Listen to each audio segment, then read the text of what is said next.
Perfectionism does not make you better. It just keeps you frozen. It's not ambition. It's fear. Fear with good branding.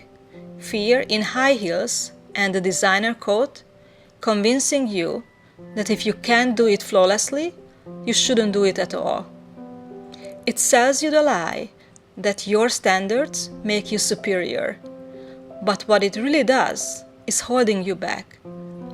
Because it sets unrealistic expectations. It doesn't allow you to be a beginner. It makes you question whether you are good enough. The bar is too high, and you feel that whatever you would like to create could never be perfect. And if it's not perfect, what's the point, right?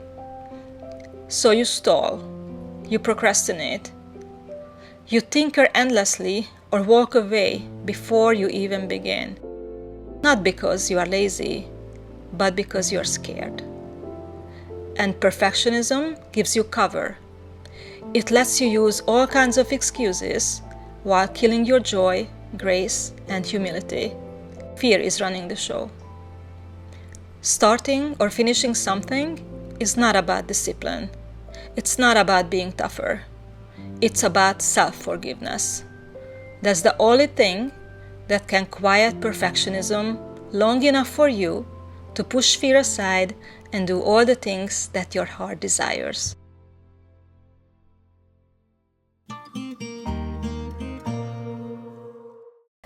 If you were here with me on this rainy summer evening in my living room, and if we had talked about the important things in life, like what is the meaning of life, why are we here, what's our purpose, I would tell you that I think that we are here to be happy, we are here to be present, and we are here to live life as our true self.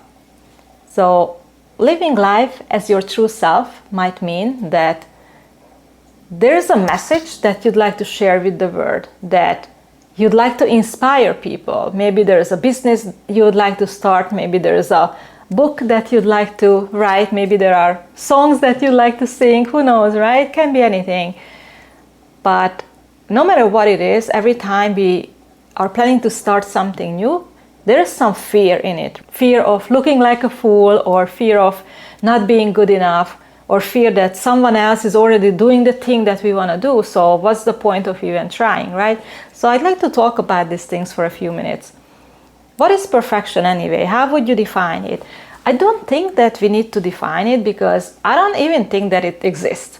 It is unattainable. There is always room for improvement. So whatever we do in our daily lives, even at our jobs, there is a guarantee that we can never satisfy everyone all the time, right? So I don't think there is perfection, because people look at what we are creating through different lens from their perspective.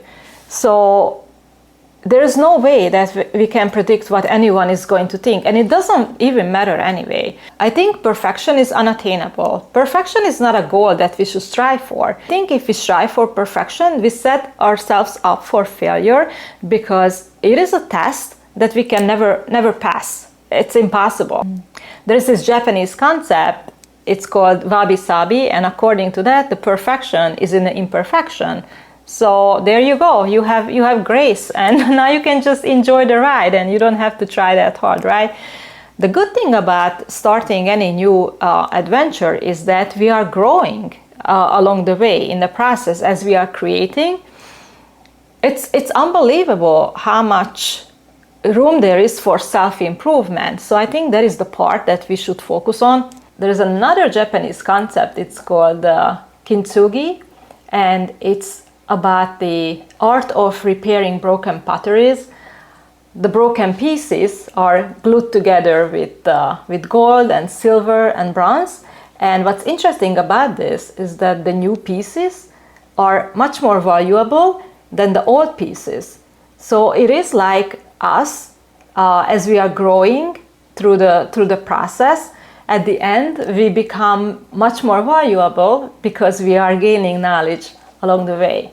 So the point of this concept is that we need to embrace our flaws and imperfections, and then at the end we are going to be more valuable and stronger, just like the new pottery piece. So I think that is our invitation to dance, to just start the journey with the understanding that there is room for growth and we don't have to strive for perfection. Because if we are striving for perfection, we are never going to win. So we can just take comfort in the fact that the world can be our playground and we can make all the mistakes that we want.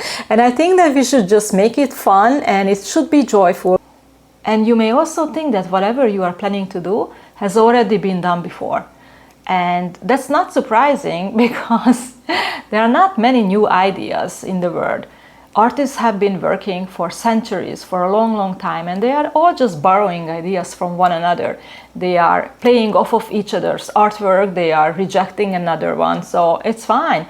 Even if we go back to ancient Greece, Plato was a student of Socrates, so he was inspired by Socrates, and then Aristotle was a student of Plato, so he was learning from him, right? So you can find all these common threads in their work. So you are allowed to add to the pile. And your voice is important because maybe the way you are going to deliver your message is going to hit home for someone. Maybe the way you are going to phrase a sentence, all of a sudden a person's gonna understand what you are trying to say. Maybe he or she had heard the same concept 100 times before from different sources, but the way you say it, the way you deliver it is just different. You just add your unique touch to it, so all of a sudden it's going to make sense, right? Light bulb moment. And you might have that experience when you read a book for the first time. Yes, you walk away with some ideas, concepts, but then if you reread the same book the second time, let's say years later, you find new ideas that you didn't notice the first time around. So I think it's also about timing, right? There's a saying, when the student is ready, the teacher appears. So maybe it's the combination of the two, right? So I think that the fact that it's already out there shouldn't hold you back. I think that you should just go for it anyway and put your own spin on it. So the takeaway here is that perfection will never love you back. So don't even bother striving for it. And just do the thing that you always wanted to do. And I go as far as to say that it is our duty to do it. You owe it to yourself and you owe it to the world. Because just think about it, if you don't go for it, it's gonna be stuck inside you and it's gonna eat you alive. So on that note, I'd like to leave you with this quote from Wayne Dyer: "Don't die with your music still in you." Bye.